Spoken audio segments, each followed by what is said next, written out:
వాక్యముతో సహవాసం కలిగి వాక్యముతో అట్టి అనుభవం కలిగి ఉంటారో వారంట ఒక చెట్టు ఎలాగైతే ఫలిస్తుందో నీటి దగ్గర ఉన్న చెట్టు అలా ఫలిస్తారంట. హల్లెలూయా. తర్వాత చూడండి, అలాంటి అనుభవంలోకి వస్తారు. మహిమ కలుగుగాక. యోసేపు గారు దేవుడితో కనెక్ట్ అయ్యారు. అతను ఎక్కడికి వెళ్ళినా ఒక సఫలం జరుగుతుంది, విడుదల జరుగుతుంది, విమోచన జరుగుతుంది, ఆశీర్వాదం. హల్లెలూయా.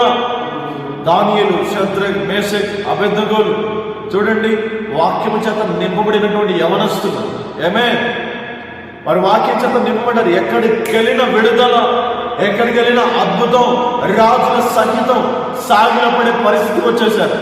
ఈరోజు నువ్వు కూడా దేవుని వాక్యంతో సహవాసం చేయగలిగితే, దేవుని వాక్యంతో నువ్వు ఆనందించగలిగితే, దేవుని వాక్యాన్ని ధ్యానించగలిగితే, నా దేవుని చేతులు గొప్ప కార్యాలు చేయగలుగుతాడు.